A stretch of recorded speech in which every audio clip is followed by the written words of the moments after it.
in 2002 after Argentina had experienced a very severe economic crisis. And there were a lot of Jewish people who, because of that, inspiration is not the right word, but perhaps motivation, realized that there's an opportunity for them to go to Israel.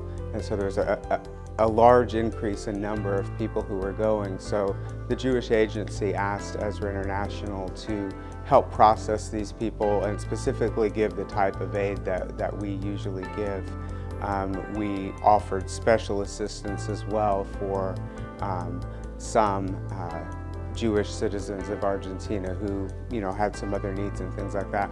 But we've had a presence in South America. We've helped some in a few countries. But during the last 2 or 3 years, a few of us have had the opportunity to go to South America to interact with the Jewish Agency there and really see, to see firsthand, and maybe as we're praying and pondering about the discussions that we have, the visits that we have with the people that we would meet, really get an idea and an understanding of what God is wanting to do in the South. There's obviously been, and for good reason, a lot of focus on the countries of the North, so the countries of the former Soviet Union, Russia, Ukraine, Moldova, some of these places. But it's really interesting to me, and I think that this is what's happening with Ezra International now. I feel that this is the timing that God has for us.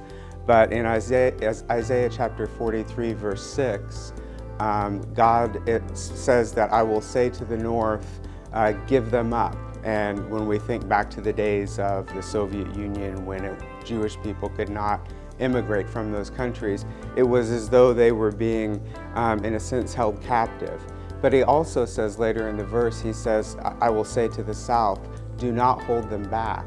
And so as we look at the countries of South America, not only Argentina, of course, but Uruguay, Brazil, in North America, even Mexico, all of these countries where there are thousands and thousands and thousands of Jewish people, we understand that those words that God promised so many thousands of years ago that He would say, and as He has said those words, so He's bringing that to pass.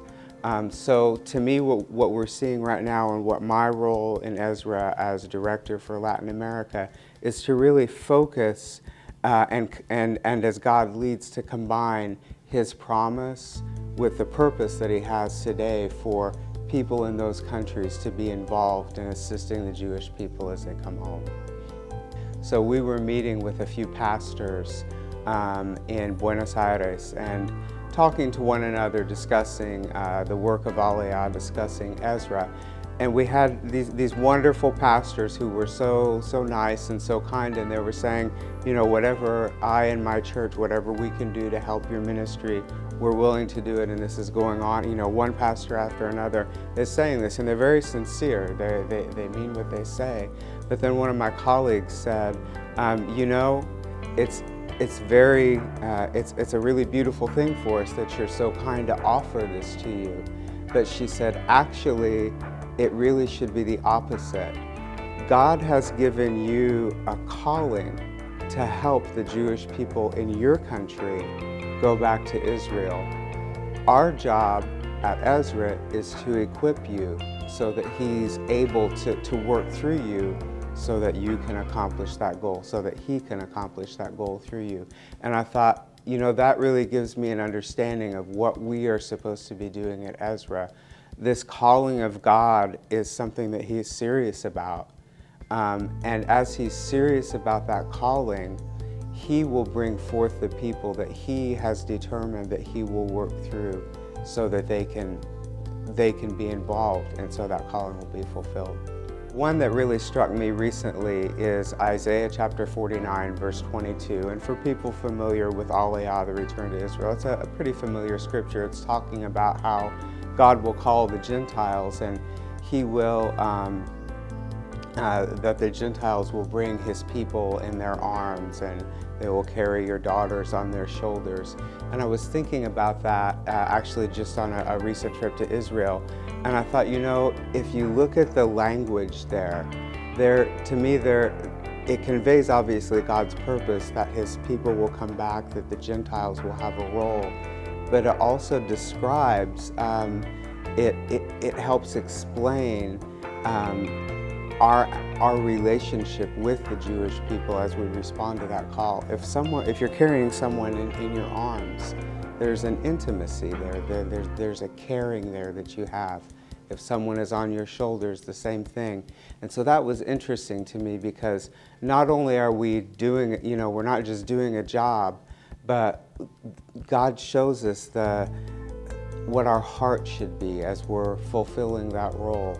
And another thing to me, and I'll get back to this, but one of the things that is very clear in the Bible as well is our understanding God's promise to the Jewish people, and then praying about that purpose so that it would be fulfilled. And as I said before, some countries have had a lot of prayer directed their way. But right now, if I could encourage anyone who were interested in the work of Aliyah and the work of Ezra, I would say pray for the countries of the South. They're kind of forgotten, so pray for Argentina, the Jewish people there to return, and Brazil and Venezuela and different countries, because God's purpose for his people, for the people of Israel living there who need to come home, still needs to be done. In my mind, the best first step is to ask God for direction and understanding. And in some ways, that may not even be something that you do consciously. I was a believer for many years before it even crossed my mind to have any kind of connection with serving the Jewish people, the nation of Israel. I thought, I'm not that interested in going there. I'll get there some other time or whatever. And slowly I started reading from the book of Isaiah, chapter 40 to the end. And anyone who is familiar with those chapters, they're all about the return. That was almost 7-8 years before, actually almost 10 years before I began to serve with Ezra. But through that, God started to show me things that I had never seen before. It was on my mind to pray about the nation of Israel. I wanted to learn more about the nation of Israel. What does God want to do for them today? So the first thing I would say is actually, I guess, really listen, and then your response to listening, in my opinion, is praying. And as certainly this is on my mind as we look to expand and strengthen and deepen our work in South America, we need people praying for Christians who are being called to serve the Jewish communities in those countries. We need people to pray for the Jewish people of those countries, that this desire will awaken in their hearts and that they'll understand that there's a place for them in Israel. As you're thinking about Aliyah, as you're thinking about Israel, enjoy being surprised in the scriptures, because there are many places that talk about the return and we don't even realize it. I think I actually heard this. I think I'm actually probably stealing someone else's idea, but as we were meeting a couple of weeks ago, a few of us at Ezra, the question came to my mind. Actually, I think that I was working on a project, and my attention got drawn to this one question. Who was the first person to make Aliyah? And it was something that I had never thought of before. And of course, the answer is Abraham. In Genesis 12, God says, leave your country, leave your father's household, go to the land that I will show you. So that was a surprise to me. It's very obvious in the Psalms. You read around Psalm 124, I think it's Psalm 120 through 134, the songs of ascents. To ascend means to go up. Well, that's the definition of Aliyah. So as you're reading the scriptures, let God surprise you, because He talks about the return many times. And the last thing I would say is that one chapter that really, to me, puts a pinpoint on what Aliyah is all about, and many of us have talked about it within within our organization, but the book of Ezekiel, chapter 36, that's a chapter that talks about not only the return, but God's goal is not just to get somebody to land at the airport close to Tel Aviv. His goal and all that he's doing is to restore his people, but also in doing that throughout the nations where he's doing all these things to restore glory to his name.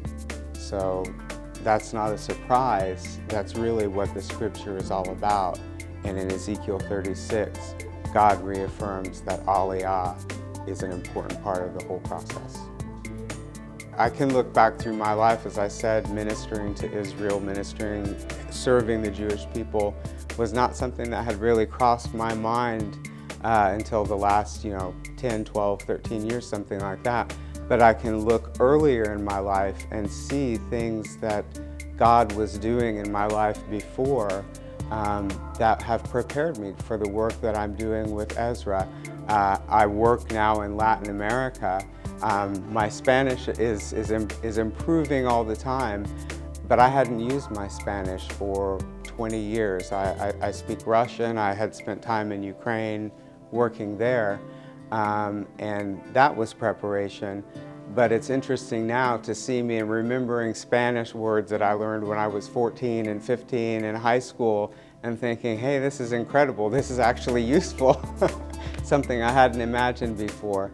And so to me, there is so much testimony about the fact that I should be doing what I do that there's no place else for me to go. So.